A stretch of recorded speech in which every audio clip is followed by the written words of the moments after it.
Bhadrapa, the Snob. Deluded vision can only be purified by a clear vision of emptiness. Deluded behavior can only be purified by contemplating loving kindness. Meditation leads to the realization that reality is all things made one, and the goal is the pervasiveness of one taste. Long ago, in the kingdom of Manidara, there lived a very proper, high-minded Brahmin who possessed untold riches. So conservative were his practices that not only had he never consumed pork or strong drink, he had never even spoken the words. No menstruating woman were allowed anywhere in his environs, lest he become defiled. And he would not think of risking his ritual purity by any manual labor or by coming into contact with filth or excrement. Nevertheless, despite his wealth and position in society and the strictness of his observances, he constantly worried about how he appeared in the eyes of others. He was obsessed with maintaining his image untarnished.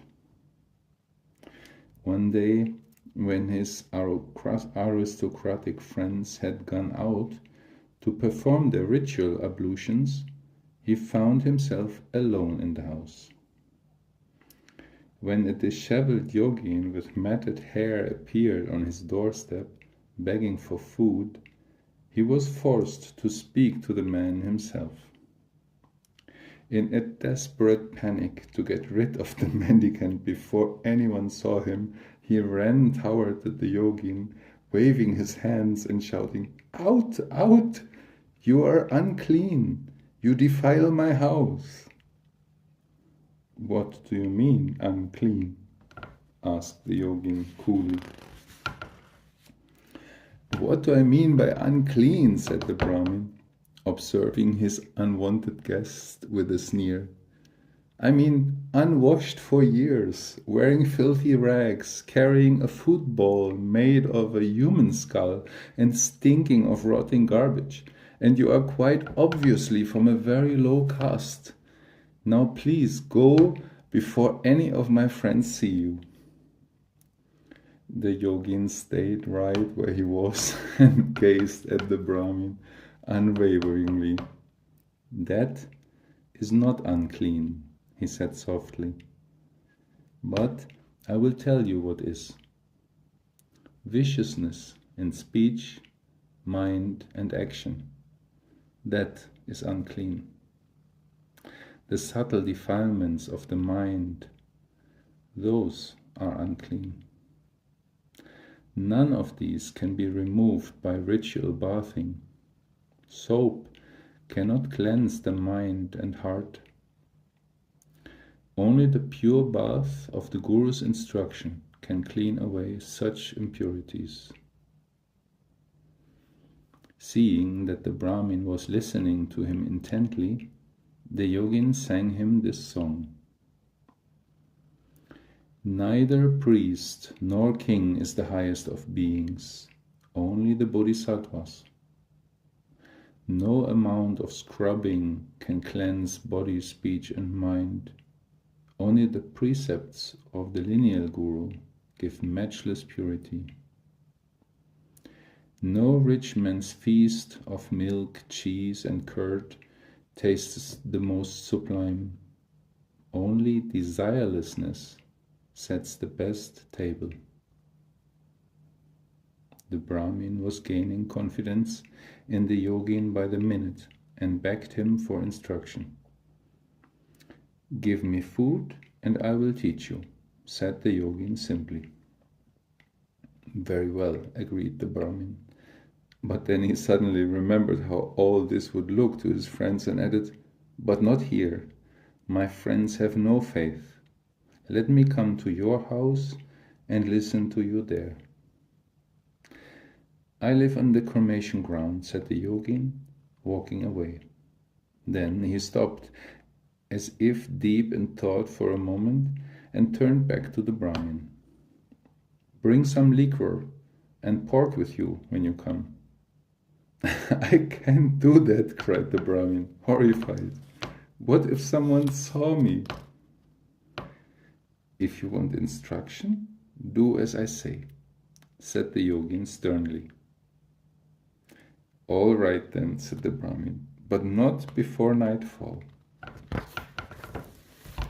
The yogin shrugged, then walked out on the dusty road and disappeared.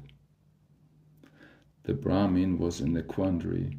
How was he going to procure those two unmentionable items the yogin had demanded without causing a social scandal?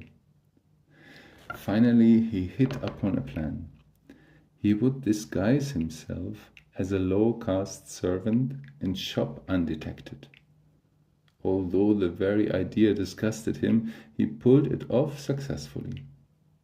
After dark, he made his way stealthily to the cremation ground with the forbidden provisions. The guru welcomed him to his hovel, preparing the supper, and insisted the Brahmin share it with him. Afterward, the guru initiated his high-caste guest into the mandala of thanksgiving with a transfer of grace. Then began a series of practices designed to break the Brahmin's pride of caste. As a symbolic demonstration of correct vision, the pupil was ordered to clean out his master's latrine, a hitherto forbidden task. And when he had completed this task, he was ordered to make plaster from the usual mixture of mud, excrement, and white lime, and then replaster the yogin's hut. The guru explained that this was a symbolic demonstration of correct action. The white color of the lime represented the sameness of all things, which is the object of correct meditation. When the Brahmin had done all these things to his master's satisfaction, the guru told him that all these acts symbolized the goal of practice. Whereupon the Brahmin suddenly understood that vision, meditation, and action were all one and the same, that all phenomena were both the same and equal. Then and there he forsook his caste and all his prejudices to become a yogin. After 6 years of meditation, he achieved Mahamudra Siddhi and became renowned far and wide as the yogin Bhadrapa, the auspicious teacher. For the remainder of his life, he worked selflessly for others.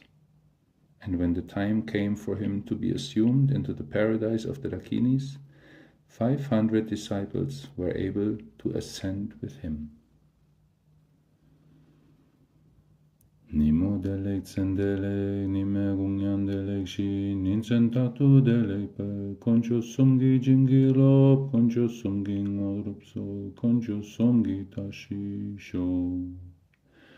At dawn or dusk, at night or midday, may the three jewels grant us their blessings.